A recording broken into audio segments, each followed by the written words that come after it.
வாங்க சார், வாங்க வாங்க.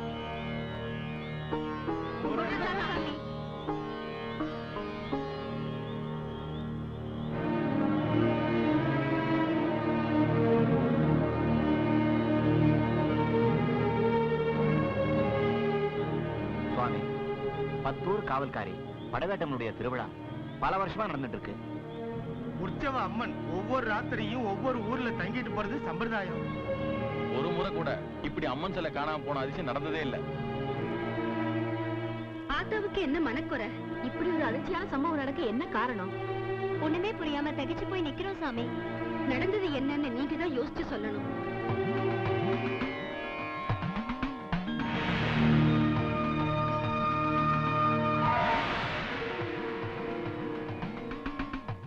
ஊரெல்லாம் பூஜை பண்ணி வணங்குற படவேட்டம்மன் எனக்கு பூஜை பண்றதா? என்ன செய்யறது? கருமாரியே பூசாரியா வர்ற கலிகாலம் இது. உன் பக்த உன்னை சத்திய கோட்டுக்குள்ள சிறை வச்சுட்டா. உனக்கு இங்க சிறைவாசம், அதனால எனக்கு இந்த வனவாசம். நீ கோயிலுக்குள்ள சிக்கிக்கிட்டதுனால உன் பக்தியை கொன்னவங்களை உன்னால பழிவாங்க முடியாம போயிடுச்சு. அவங்கள பழிவாங்கத்தான் இந்த படவேட்டம்மன் வந்திருக்கா. அது மட்டும் இல்ல, 18 நாள் சாந்தி பூஜை பண்ணாதான் நீ சத்திய கோட்டுக்குள்ள இருந்து வெளியே வர முடியும். கோயில்ல சாந்தி பூஜை, கொலகாரனுக்கு சம்ஹார பூஜை. 18 நாள் இந்த யுத்தம் தொடரும். கடைசியில தர்மத்துக்கு தான் வெற்றி.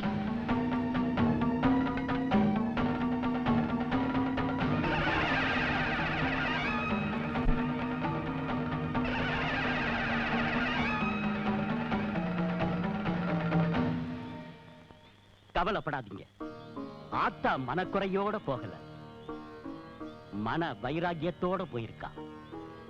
படவீட்டம்மனுக்கு வேட்டக்கார அம்மன்னு இன்னொரு பேர் இருக்கிறது உங்களுக்கெல்லாம் நல்லா தெரியும்.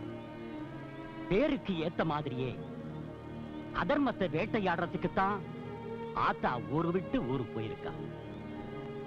பாரத போர் மாதிரி இது 18 நாள் போர். அசுர சம்ஹாரத்தை முடிச்சதுக்கு அப்புறம் தான் ஆத்தா தானா திரும்பி வருவா. அது வரைக்கும் இந்த மலையடி வாரத்தையே மாரியம்மன் கோயிலா நினைச்சீங்க. 6 கால பூஜைகள் நடக்கட்டும், ஆத்தாவுடைய மனசு குளிரட்டும். இந்த ஊர்ல பம்பு அடிச்சது போதும். என் தங்கச்சி இல்லாத ஊர்ல எனக்கு என்ன வேலை? இனிமே இந்த ஊர்ல நான் ஏன் இருக்கணும்? காப்பாத்துறதையுமே அழிக்கிறதையுமா மாறி போச்சு. இனிமே அந்த தெய்வத்துக்கு பூஜை நடந்தா என்ன, நடக்காட்டா என்ன?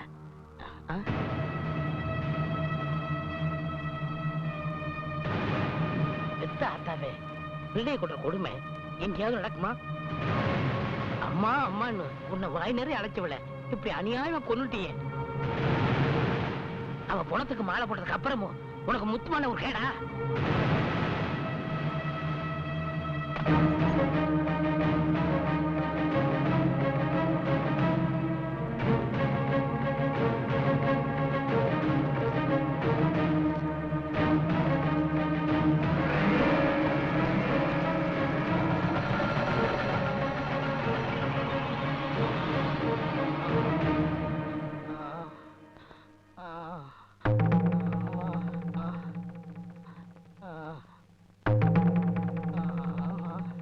ஐயோ பாவம், சடையாண்டிக்கு அம்மா போட்டிருக்கே. அடப்பாவமே, ஊருக்கெல்லாம் அம்மா போட்டா சடையாண்டி வந்து பாட்டு பாடுவாரு. இப்ப சடையாண்டிக்கே அம்மா போட்டிருக்கே, யார் வந்து பாடுவாங்க?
என் வீடு தேடி வந்திருக்கிற வேப்பலக்காரி நீ யாருமா?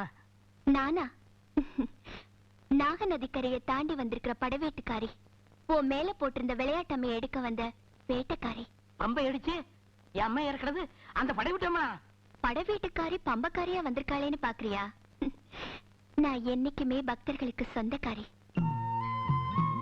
ஆமா, பித்து பிடிச்சவ மாதிரி முத்துமாரியம்மன் மேல கோவப்பட்டுட்டு இந்த ஊரை விட்டே போக பாக்குறியே, இது நியாயமா? வித்து பிடிச்சது எனக்கு இல்ல, அந்த முத்துமாரிக்கு. பூசாரியா இல்லாம சொந்த பொண்ணு மாதிரி நினைச்சு ஆத்தாத்தான்னு சுத்தி வந்தால என் தங்கச்சி. அவளை அநியாயமா கொண்டால அந்த கல்லஞ்சக்காரி. அட பாவமே, இது வரைக்கும் மனுஷங்க மேலதான் பழைய போட்டுட்டு இருந்தீங்க. இப்ப தெய்வத்தையும் வம்பு கிழக்க ஆரம்பிச்சிட்டீங்களா? தாய்ப்பால் விஷம் ஆனதா சரித்திரம் இல்ல, கருமாரி கொலைகாரி ஆனதா புராணம் இல்ல. சடையாண்டி, உன் தங்கச்சியை யார் கொன்னாங்க, எதுக்கு கொன்னாங்கன்னு போக போக உனக்கே தெரியும். அது வரைக்கும் நீ இந்த ஊரை விட்டு போக கூடாது. முதல்ல உன் தங்கச்சியை புதைச்ச இடத்துல பாலை ஊத்து. அப்பதான் அவ ஆத்மா சாந்தி அடையும்.